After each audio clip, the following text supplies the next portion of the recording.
For more on all of this, maybe to help answer one of those questions that Jeremy just put out there, is Israeli ambassador to the United States, Michael Herzog. Thank you so much for being here. First, your reaction to what we're seeing here and to what President Biden just said, which is effectively that this deal with returning hostages, pause in the Israeli military action, is working. It is working. This is the third day that we see the release of hostages, and we welcome the release of each and every one of them, and would like to see more. So tomorrow is the fourth day, and if Hamas is willing to or able to release additional hostages, then there'll be an extended pause. Okay. And what the president also said is that he hopes that this pause will continue as long as the hostages are freed. So you think that it could be extended day by day, not just... It could be extended day by day. The deal was 50 hostages, 4 days of pause. And for each and every, if they produce 10 hostages, they get another day of pause. So that's the key. That's the deal. And we'll see tomorrow if they are willing to release additional hostages. 39 Palestinian prisoners, we're told, were released today. Do you intend to, along with the potential release of Israeli hostages or civilian hostages who are held in Gaza, to continue to release Palestinian prisoners? The short answer is yes. Let me just refer to that and remind everybody that the prisoners that we released are people who were convicted for participating in terror attacks. Let's don't forget that Yahya Sinwar was released in such a deal by Israel in 2011. Look what we got. Yeah, well, a lot of them are accused, some are convicted, but some have not yet been adjudicated. I think that's fair to say. They went through a legal process in Israel. We didn't kidnap them. That is true. We don't arrest people just for nothing. That's a very important distinction. The American, Abigail, is the fact that she turned 4 in captivity, and she, as I mentioned, her parents were murdered in front of her. It is incredible news that she is back. There are other Americans, dual citizens, who are in Gaza. Do you have any indication that any of the hostages who just came over across the border are also American? We know only about Abigail in this deal.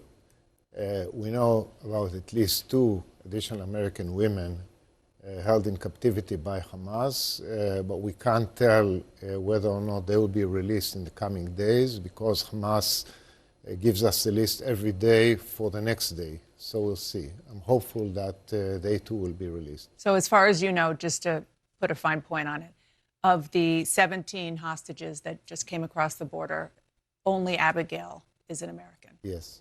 Okay.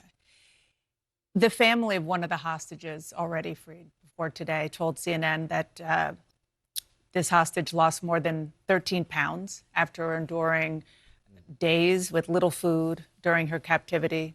What is Israel's understanding of the condition of the others who have been released? We are taking all of them to hospitals where they undergo medical and psychological tests.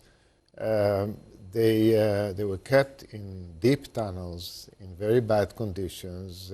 So even though they got food and so on, we all understand what it means to be in such a tunnel for dozens of days. I don't envy anybody. No.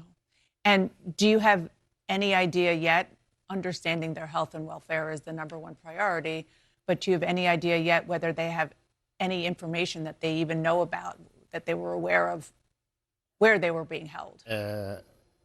They are being debriefed, but I don't think this is something that we want to discuss in public. I understand. This initial exchange has just been men and women held in Gaza. Do you know if there's any discussion underway to expand that to male hostages? This deal pertains to women and children. That's the deal. And to the extent that Hamas is willing to discuss an additional deal, pertaining to men. We'll just have to wait and see. Right now, we're in this deal.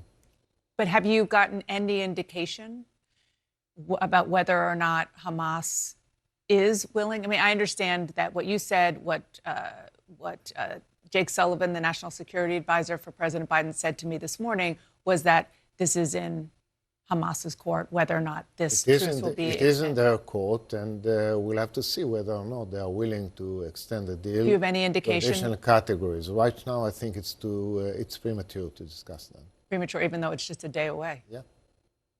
Okay. If Hamas does not agree to extend the truce, will Israel immediately resume its military campaign in Gaza? So let me be very clear here. This is a pause. It's not a ceasefire. Israel cannot and will not allow itself to stop pushing against Hamas to remove that threat following October 7th, because we cannot allow ourselves to have Hamas continue to rule Gaza, rearm, regroup, and strike again. And they will do so, because they did so 5 times since they took over Gaza in 2007, and they are saying that they will do so. So we have to continue to dismantle their military infrastructure and their leadership in Gaza, and we will not stop. So the answer is yes, the military operation will resume. The answer is yes, the military operation will resume, not before we ascertain that we released as many hostages as we can. The ball is in Hamas's court, as Jake told you.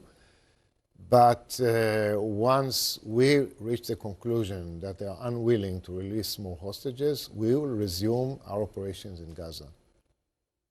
Talk about the balancing act between that and the very real frustration, anger, and pain that you are understandably hearing from the families of hostages who still have their loved one across the border in bad conditions in Gaza. This is a very big issue for Israel. Israel is in a national trauma since October 7th, and we still have, following this deal, close to 200 or around 200 hostages held in Gaza.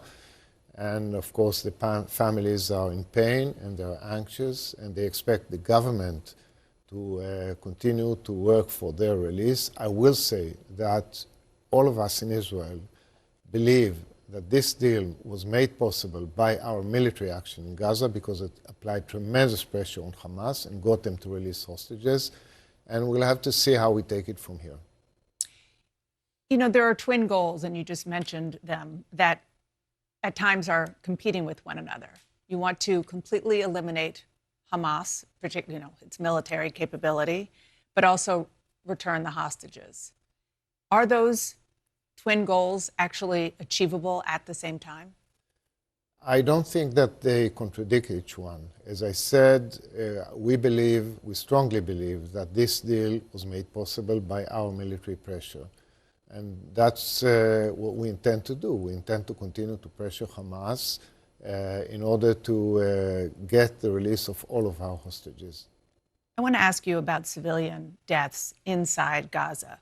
The Hamas-controlled Palestinian Ministry of Health says more than 14,000 Palestinians have been killed so far, including thousands of children. Now, I understand, A, that Hamas uses its civilians as human shields, and also you say that those numbers can't be trusted. So how many Palestinian civilians does Israel think have been killed so far? We're not sure about the exact number, and I don't think anybody knows the exact number. Those figures are put out by Hamas-controlled Ministry of Health. Right, so that's why I asked you. We're not sure, and it's not beyond them to lie about the numbers, and nobody really knows what is a breakdown between innocent civilians and terrorists. Many of the terrorists also put on civilian clothes, and nobody really knows. Well, let's just talk about children. So obviously, they're not terrorists. Obviously, there are civilians killed in that war, and that's very tragic. And it's a tragedy, the loss of every human life. It's not our intention to hit them. We cannot provide immunity to Hamas just because they hide behind civilian population or build a whole terror infrastructure, 500 kilometers of tunnels underneath civilian population, not as shelters for the population, but as shelters for their leadership, rockets, and so on. That's the sad reality that we face in Gaza. But it sounds like you're saying too many civilians yes, have died.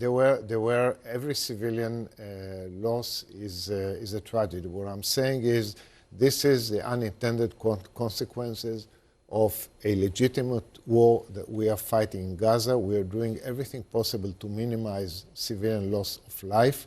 We do not target civilians. And I think time will tell what is the exact number, how many are terrorists. I will tell you that on October 7th, Hamas sent 3,000 terrorists into Israel. We are still counting the bodies of Hamas terrorists from that day. We already have over 1,100 terrorists, the bodies of terrorists in Israel. And I tell you that Hamas counts them in the number of people dead in Gaza. So I urge everybody to be cautious. I'm not saying there's no collateral damage, there are no civilian casualties, there are. But again, this is the unintended consequence of a legitimate war. Yeah, and we are cautious, which is why I wanted to ask if Israel had a number. Thank you. I know you're a very busy man. Thank you so much for coming in. Appreciate it. Thank you very much. Thank you, Mr. Ambassador.